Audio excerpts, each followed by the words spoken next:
Welcome to the Circle of Grace training program. The Circle of Grace is a Christian safe environment program for children and youth preschool through grade 12. As Christians, we are called to provide safe environments that are free from threat of abuse, neglect, bullying, and harassment. Children and youth should feel secure in these environments to share their concerns when they are feeling unsafe. If you are taking this training, your church or school has entrusted you with the privilege to work with their children and youth. There is a responsibility to know the children's and youth's world and to know how to provide a safe haven for them attached to this privilege. The goal of the training is to provide key information needed to teach the Circle of Grace curriculum effectively and to hopefully impart and enhance your passion for protecting our most treasured gift, our children and youth. I believe it's important to provide you with a brief history of the development of the Circle of Grace program and to stress how critical it is that there are clear policies and prevention education. This education needs to be both for adults and for youth on how to protect, recognize, and act in unsafe situations. The Circle of Grace program was developed in 2004 by the Archdiocese of Omaha. The goal of the committee was not only to have a program that was clinically sound, but one that was rooted in our Christian faith. The committee recognized very early on that the Holy Spirit guided the committee's passion to develop the best program possible to honor our faith and to keep kids safe. As you can see, the committee was comprised of many disciplines: clergy, religious education, school personnel, youth ministers, community members, mental health providers, and many others. Each person, many who are parents, brought to the group their expertise and their passion for protecting children. The program was implemented in the Archdiocese of Omaha for 3 years, and needed changes were made based on the evaluations. The curriculum was also reviewed by a school psychologist, child protection services, law enforcement, and a forensic child interviewer to ensure that preventative components to the program were clinically sound. We currently have Circle of Grace in 13 other dioceses throughout the United States. Their feedback on the program has been excellent. The Protestant version has been successfully piloted and is now available to interested Christian denominations. If you would like to review the testimonies regarding the program, you can go to the listed website on the PowerPoint in front of you. Now I would like you to take just a minute and close your eyes for a moment and think about a child or a youth who you have known or you have suspected was abused or neglected. How did this knowledge make you feel? Were you angry, sad, helpless? Now I'd like you to take just a moment and think about how God would view this same situation. As the first bullet point states, God, our Creator, desires His little ones, His children and youth, to be safe more than we can ever imagine. So it's important that we provide programs that allow Him in the arena to help kids keep safe. Circle of Grace provides our children and youth with how to apply their Christian faith to their lives. How do you feel when someone takes the time to really know you and your world? Most of us would really trust and feel connected to a person who really took the time to get to know us. Kids feel a real connection to their faith communities when these communities care enough to provide safety education, which is relative to the world the kids encounter. Take a look now at the current national statistics. These current national statistics reflect the world that our kids need to navigate daily. These statistics help us realize why it is so important to provide safe environments in our faith communities. It is really sobering to realize that in 2008 there were over 842,000 credible child abuse neglect reports in the United States. One needs to realize that 1 in 4 girls and 1 in 6 boys will experience some sort of sexual abuse or exploitation by the time they're 18. Up to 90% of the time, the perpetrator is known to the child and youth. So many programs that just deal with stranger danger aren't as effective as ones that deal with known perpetrators. Juveniles commit approximately 1/3 of all sexual offenses against children, and that number continues to rise.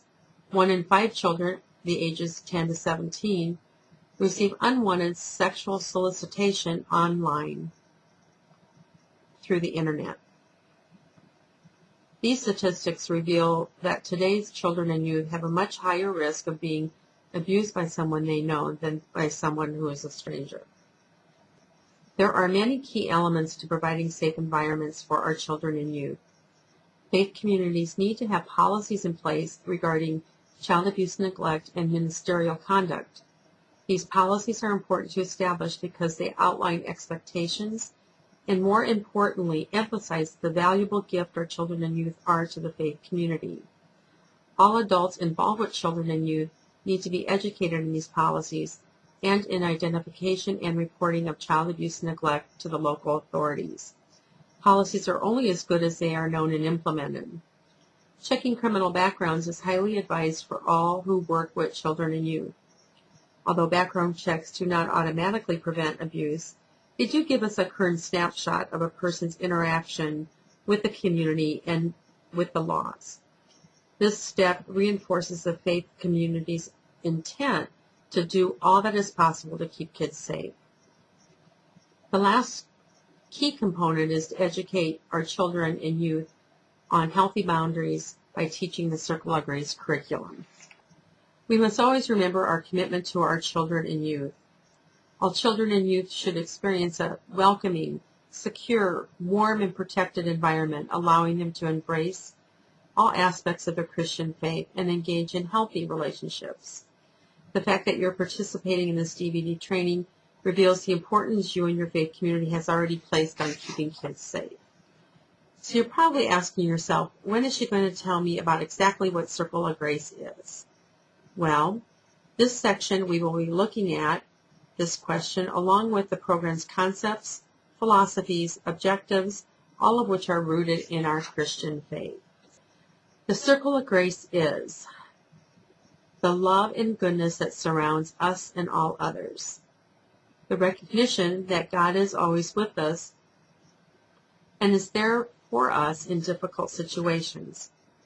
Our faith's promise is not that everything will always be perfect, but that God is always with us, especially in our struggles. The Circle of Grace holds the very essence of who you are in mind, heart, soul, body, and sexuality, encompassing all your senses. I'd like to take a moment now and have a visual way for you to see how this concept works. I'd like you to take a moment, and I would like you to close your eyes and imagine the following. Imagine raising your hands above your head, then bringing your arms slowly down, keeping them outstretched. Then you extend your arms in front of you and then behind you, knowing, truly knowing, that God is in this space with you. Then slowly you reach down to your feet. This is your Circle of Grace. You are in it. As you can see, the Circle of Grace meditation gives a very visual way for children to understand the concept that God is always present in their lives. This concept is quite simple, and I believe it's very profound. It encompasses all of who you are, including your senses, no matter what your age, status, or ethnicity is. It is a universal concept that helps us visualize a clear boundary between us and the world. This visual boundary, which includes all our senses, is key because our senses are the way in which we interact with the world. The presence of God in this space invites each of us to examine what belongs in or out of each of our Circle of Grace. The Circle of Grace is relational. God is in our Circle of Grace because He desires relationship with us. God is not in this space because He's nosy. He has chosen to be present with us because He desires this relationship. This is why the Circle of Grace is taught in the context of relationship. The program stresses the value of the lessons to be taught by a trusted adult and is not in a DVD form for the kids to watch. What we know is that moral development and discernment matures with face-to-face relationships, not with technological relationships. So if you can just imagine, moral development really talks about and is developed with real relationships. If I were to slap someone, I would get an immediate response. I would either have them cry, yell and scream at me, knock me down, but there would be some sort of consequence would help me decide, gee, this might not be the best thing to do or the best action to take. This is how moral development starts to happen with our children. Now, if I say something very cruel over the internet, I don't get that same kind of immediate reaction consequence. And so sometimes it makes it harder for kids to help decide what is something that is moral or not moral based on technological interaction. God's desire to keep kids safe is core to the Circle of Grace concept. I'm sure each of you have had a time where your gut was telling you to do one thing, but you did not act on it, and later you regretted for not listening.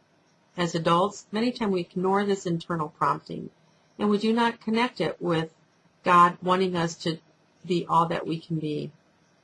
The Circle of Grace program teaches our children and youth that uncomfortable feeling is not just a gut reaction, but is a prompting from the Holy Spirit to listen and seek help from a trusted adult. The key to teaching Circle of Grace is truly believing, as the prayer and the meditation expresses, that God is that close to us and is all around us. We really need to ask ourselves, do we allow ourselves this reality? When the program first came out, we did some trainings with our catechist Sunday school teachers, and after the training, a OR nurse came up to talk to me and told me that she was a nurse in the operating room. And I said, that's great, and obviously it's wonderful to have her teach in our parishes. Her later comment was, do you mean Jesus is present right there in the OR? And of course I said yes. This concept even helps adults to get out of their head and get into their heart of the reality that Jesus is present always. Unlike secular programs, it is an invitation for adults to re-examine their own spirituality. Most secular programs tell kids what they should and should not do as minors.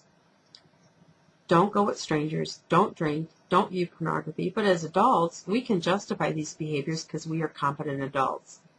It is really hard to teach the Circle of Grace without reflecting on your own Circle of Grace and what might you be letting in that is not good for you, and what might you be letting in that is good for you. And really to contemplate what would the world look like if our actions really truly reflected this belief. Christianity teaches that God has created each of us unique and special. Genesis 1:27 tells us that we are created male and female in God's image, and that God saw that as very good. In that goodness, we are meant to respect ourselves and everyone else as persons created and loved by God. As you can see, these concepts talk about the sacredness of each person. The committee believed that the philosophy should be clear and sound enough to apply to all grades, with activities being age appropriate. So really, why is it important to help our young people understand their Circle of Grace? It's really important because God intends our relationships in life to be experiences of divine love. Think about a relationship where you felt unconditionally loved. These are the type of relationships where we encounter God in the most intimate and divine way. Respectful, nurturing, loving relationships increases our understanding of our own value and helps us to love others. It is never too early to help young people understand how very special they are and how relationships in life are called to be sacred. Children and youth have a higher chance of discussing their concerns when they have solid and healthy relationships surrounding them. Understanding that this can help them protect the very special person they are and to be respectful for others. Many parents have a hard time talking about sexuality in general. Although the Circle of Grace is not a sex education program, it does give the language and the foundation to start this conversation with their children and youth. What does popular culture want our young children to believe? It wants our young children to believe that relationships are more about taking and less about giving. That relationships can be attained by consuming the latest product, clothing, music, and looks. Earlier, we talked about the world that our children and youth need to navigate. Most of the time, popular culture gives them negative messages on relationships and their worth as human beings. We can find many examples of this by watching TV or listening to current music.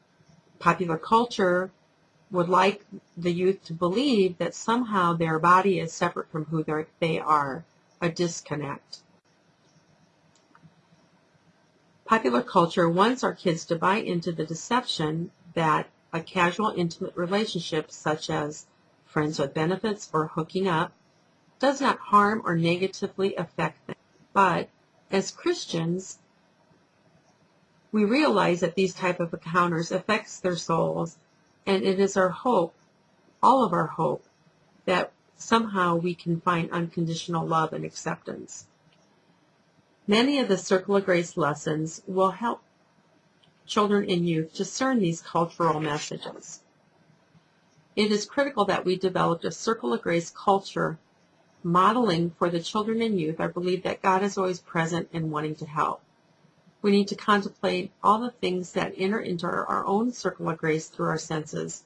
Do these things honor who we are as children of God? How does the Circle of Grace concept protect kids?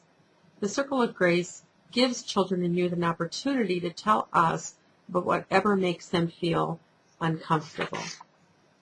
The Circle of Grace concept helps protect children and youth because it gives them and adults a framework and a language to address safety concerns. It gives the children and youth an opportunity to tell us about whatever makes them uncomfortable, which many times is before inappropriate touch has occurred. An offender is alerted when a child or youth states, "You are in my Circle of Grace." This is a clue that the child or youth has had safety education and may deter further contacts. We've had many examples of how children and youth use this concept to communicate their concerns to the trusted adults in their lives. One example was we had a substitute teacher who, after the Circle of Grace curriculum was taught to the students, 14 students came forward to the principal and to the teacher to state that this substitute teacher made them feel uncomfortable. He would rub their shoulders and touch them away on their shoulders and their waists that made them feel very uncomfortable. Alone, this may not seem like enough to report, but his access to the children and their report that he had made them feel uncomfortable was enough for us to report to the authorities.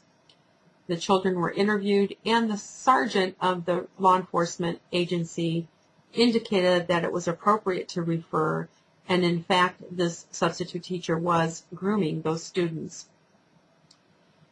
Youth leaders would report after Circle of Grace was taught that the youth were disclosing thoughts of depression, cutting, suicide, and self-harm after they were taught the lesson.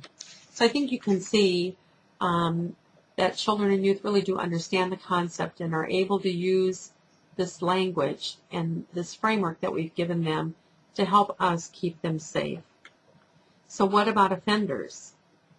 You really can't identify an offender based on race, sex, age, or their relationship to the child. You can identify some behaviors they exhibit that are for the sole purpose of putting the child or youth in a vulnerable position to be abused.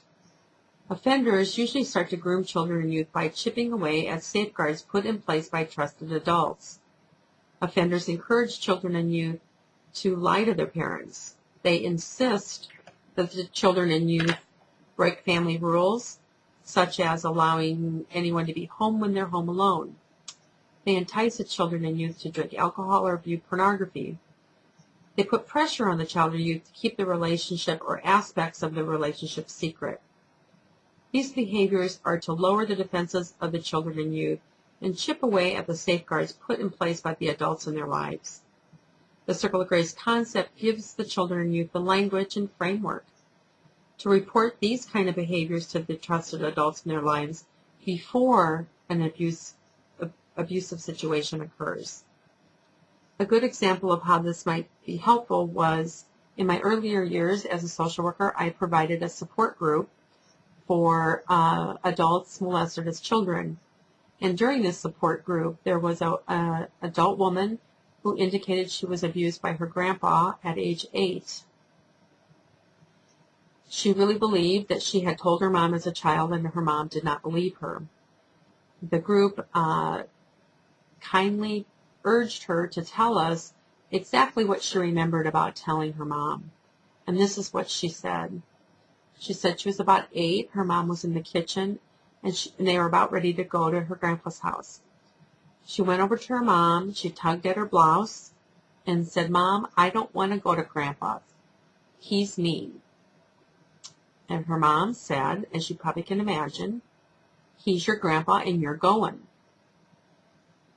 If you look at the situation, even as an adult, this woman believed that she told her mom about the abuse and her mom did nothing.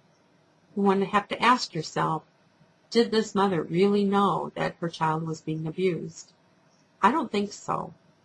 Now, if we take the same situation and play it out in today's environment, if a child or youth comes to the mother and says, "I don't want to go to Grandpa's house, he's bothering me, I feel uncomfortable in my circle of grace," that is really an indication for the adult to ask more questions. Now, it might be something as simple as he doesn't allow them to have cell phones or do the internet or games, online games, but it might be something more serious. So that is what we're talking about. It gives the language and framework for adults to be able to help kids feel safe. So when we talk about keeping kids safe, it's really important to talk about building a safety net. A lot of kids love their parents. A lot of kids tell their parents a lot of things, but there are many times that kids in good families don't feel comfortable talking to their parents when there's an uncomfortable situation. There's lots of reasons that they don't tell. It might be that they believe it's their fault and they'll get in trouble. They may believe their parents will be disappointed. The offender may have said they would hurt their family or them if they tell. If we give other options of other trusted adults for the children and youth to go to, this truly builds a bigger safety net of support to help keep them safe. Parents want to believe that they can protect their children and youth from all harm and that their child will come to them when they are uncomfortable or concerned. It is important to recognize that many times kids, even from loving and nurturing homes, do not tell their parents for lots of reasons. Some of the key ones are they believe it's their fault and that they will get in trouble. They believe their parents would be disappointed. The offender may say that they would hurt their family or them. These reasons have much more to do with the offender statements and behaviors and the developmental stages of the child and youth, and less to do how close the child is with their parent. Giving other options of additional trusted adults to go to can truly build a bigger net of support to help keep our children and youth safe. So what do we need to do? We really need to walk the talk. We need to model being a trusted adult. The trusted adult always holds a responsibility to providing a safe, protective environment and to help our young people understand and respect their own dignity and that of others.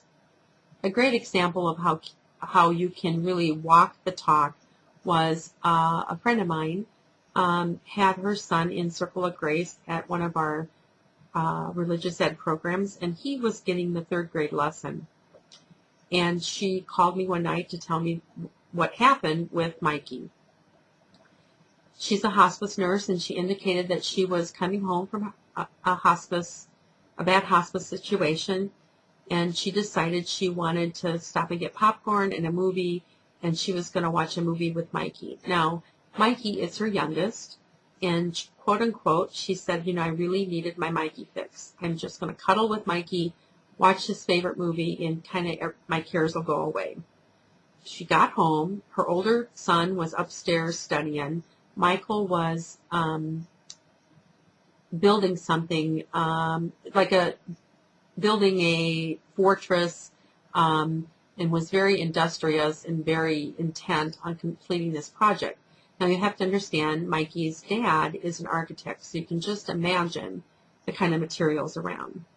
So she went over and she tried to lure him away from his project. She would say, Mikey, Mikey, look what I got. I got popcorn, I got your favorite movie. Come with me, I want to watch this movie with you. And Mikey would say, Mom, leave me alone. Well, she didn't. She continued to do that. She said several times, trying to persuade him to come and sit on the couch and watch the movie with her. After the third time, Mikey put his hand on his hip and said, Mom, you are invading my circle of grace. Well, her response was priceless. First, she said, I can't believe you listen. Second response was, you are absolutely right, and I am so sorry. For at that moment, she really recognized that it was about her need, not Mikey's. And by her respecting that he didn't have to meet that need of hers, she has now allowed him to be able to say no to other adults. And she really did model a very, very appropriate, trusted adult. So what is the goal of the Circle of Grace program? The goal of the Circle of Grace program is to educate and empower children and youth, like we had said before, to actively participate in the safe environment for themselves and others. And again, it's always important to recognize the adults hold the responsibility to keep the kids safe. The Circle of Grace does really provide the children and youth language and tools to help them. There are 5 different objectives for the Circle of Grace program. As you see on the slide, there are the more formal objective and then what I like to call the kid objective. And the Circle of Grace objectives, the first one is the children and youth will understand that they are created by God and live in the love of the Father, Son, and Holy Spirit. God is present in everyone's circle of grace. Children and youth will be able to describe the circle of grace which God gives each of us. God is present because he desires relationship with us. The difference between the Circle of Grace curriculum and secular programs is that the Circle of Grace teaches that each person is sacred, along with boundary violations, education, and an action plan. You can see these first 2 objectives that we just spoke of teach that each person. The last 3 objectives of the Circle of Grace program are that children and young people will be able to identify and maintain appropriate physical, emotional, spiritual, and sexual boundaries. God helps us know what belongs in our circle of grace. Children and young people will be able to identify all types of boundary violation. God helps us know what does not belong in our circle of grace. And children and youth will be able to demonstrate how to take action if boundaries are threatened or violated. God helps us know when to ask for help from a trusted adult. These last 3 teach about boundaries and what to do if you feel uncomfortable.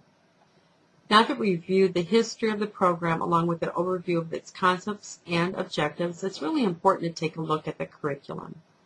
The Circle of Grace program has self-contained material for every grade. It includes philosophy and goals, which teachers and catechists are highly encouraged to review and contemplate. There are leader guidelines. There's full vocabulary for the program. We felt it was essential that every grade would have the full vocabulary so that a teacher may know what the kids are being taught the year before and what the kids will be taught the year after. There are pre and post tests for identified grades. The lessons are very easy to follow. There's an evaluation on each lesson. And behind each grade, there's copies of the prayers and handouts and parent take-home sheets. And the curriculum is also available in Spanish. All Circle of Grace lessons are structured the same way and are very easy to follow. All the added props to the lesson activities are simple and easy to make. So let's take a look at the curriculum framework. The committee decided to have comprehensive grades and focus grades. So the comprehensive grades are kindergarten first, second and third, sixth and ninth. And as you can see, third, sixth, and ninth have the pre and post test. Why did we decide to have comprehensive lessons in these grades? Well, kindergarten through third grade, the children really are younger and more vulnerable, and they really benefit from repetition. We had this reviewed by a child psychologist and a school psychologist who indicated that was the best approach to teach this information. Sixth and ninth grade are transitional years, and research shows many times there is an increase in bullying. I think it's important now to look at a sample activity from the comprehensive grade. This activity is introduced after the children are taught the Circle of Grace movement in grade 2. The activity is called the Circle of Grace cards. You have the children sit in groups of 3 or 4. You give them a set of cards and a copy of the Circle of Grace logo. Now the cards are in back of the lesson, and they are a multitude of things. There's flowers, there's a gun, there's a ball, and they're very homegrown. If you would like to do the same concepts, but maybe dress them up a little bit and find those items in magazines and laminate, you can surely do that. The kids take turns drawing a card from the top of the pile and deciding if that's something they welcome in their Circle of Grace or something they like to keep outside of their Circle of Grace. If the card shows something loving and kind, they should put it in the Circle of Grace logo. If it shows something scary, mean, or unhealthy, they should put it outside the Circle of Grace logo. If the child is unsure, the child should put the card outside the pile until he has time to ask for help from the leader. This is really a very visual way to help them recognize what goes in and out of their Circle of Grace. A way to demonstrate that children really do get this, one of the evaluations we got back from one of our schools was a boy, and I will name him John, was doing this activity and picked a card of a family having a picnic. This particular teacher had made the cards out of magazines and had them laminated. And as you can imagine, this card had the checkerboard tablecloth, the fried chicken, the sunshine, the family was outdoors. And this little boy took this card and threw it across the room. The teacher, very concerned, said, "John, why did you do that?" John's reply to the teacher was, "I don't know these people. They don't belong to my Circle of Grace." Now, we can laugh about this, but it tells us kids, number one, are very concrete, and he really does understand the concept of what belongs in and out of our Circle of Grace. The focus grades have one lesson for a particular area. So 4th grade is the internet, the 5th grade has influence of media, the 7th grade is about respect and bullying, the 8th grade is about morality and popular culture, 10th grade is about boundaries, 11th grade is about emotional grooming, and 12th grade is about real love versus counterfeit love. The focus lessons also review the key concepts of Circle of Grace and have an action plan. Now we're going to look at a sample activity for Focus Grade 8. This activity helps the kids compare their Christian faith values versus popular culture tells us is important. There's a 10 Commandment worksheet that helps them do this task. One example would be that our faith tells us to put God first and only worship Him. Popular culture many times tells us that we are most important. So what you do for this activity is the kids hand out the worksheet, they complete it, and there's discussion about the comparison of the two. If you look at some of the sample segments from this worksheet, here's the first commandment: I am the Lord your God. You shall not put strange gods before me. Put God first, worship only Him. Well, what does popular culture say about this commandment? Children and youth can come up with lots of examples. A simple example would be the Nike commercial, just do it. This implies that they are in total charge of their lives. Now we look at bullet 2. You shall not take the Lord's name in vain. Use God's name with respect. What does popular culture tell us about this commandment?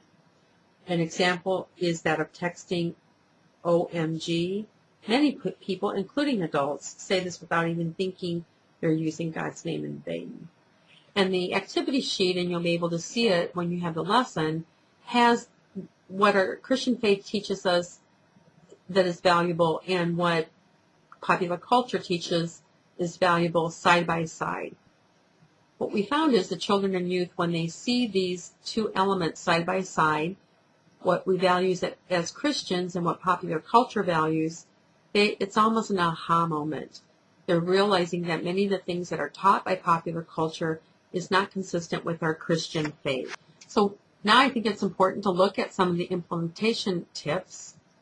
It's important to realize that you have to believe what you're teaching, or you will not be effective with the kids and the youth. You know, kids know when we're genuine. So it's really important to have whoever teaches this program go over the philosophy and think about, is this something that I really believe? Because the kids will pick up if you teach it, but you're not sincerely believing the concept. It's important to teach the lessons once you've had a chance to know the children and youth. The comprehensive grades need to have the last two lessons taught close together. This is because the boundaries and action plans are the last two lessons, and we want to make sure kids know what to do if there's a boundary violation. And the curriculum has the ability to be able to combine classes and assess what grade fits the group. So if you have maybe 2 4th graders, 1 5th grader, and 2 6th graders, you are able to look at the lessons for all those grades and decide what would fit that group of kids the best. I can't stress enough how critical it is that one reviews and contemplates the program's philosophy and concepts before teaching the lessons. If you do not believe that God is truly present in your own circle of grace, then the children and youth will not believe it either. They know, again, as I said before, when adults are genuine or not. It's important that parents' letters be sent out before teaching the curriculum. The action card, which is located in the administration section, is really helpful for leaders to know what to do should a situation occur.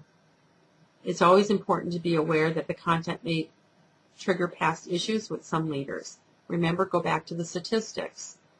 You may have somebody in your congregation that's teaching that has had this in their past. Sometimes it's very healing for somebody to be able to teach a safety program, and sometimes it's very difficult. So be sensitive to that. And always, if appropriate, refer that person to some supportive counseling so that they can get further healing if, in fact, they have something from their past. It's always helpful for churches and schools to be aware of the general concept. This is really important because faith communities need to know what it means if a child or youth comes to them as a trusted adult. The final implementation tips really are that teachers and leaders be aware of how to handle a child's disclosure. You need to be aware of child abuse neglect laws in your particular state, and that the administrator or director really needs to review that section of the curriculum before implementation. Circle of Grace has many ways in which it engages parents in the curriculum. It provides a parent introductory letter, take-home lessons for most grades, parent information on how to talk to your child about sexuality, and additional parent information on safety and child abuse neglect. But most importantly, it provides, again, the safety language and framework to help keep our kids safe. It is crucial that parents and guardians are aware of this supportive program. Lastly, it's important to know the additional resources that have been given to your church or your region regarding the Circle of Grace curriculum. There is a sample of a child abuse reporting packet. There is additional parent information, preschool lessons. The logo is available to put on any kind of correspondence. There's a brochure that can be customized with your church's information. And there is access to this PowerPoint training for all who need to have it. And again, the curriculum is now also in Spanish. Please do not hesitate to ask your administrator or director for any questions that you may have. Thank you again for taking this training, and God bless you for your service and commitment to children and youth in your faith community.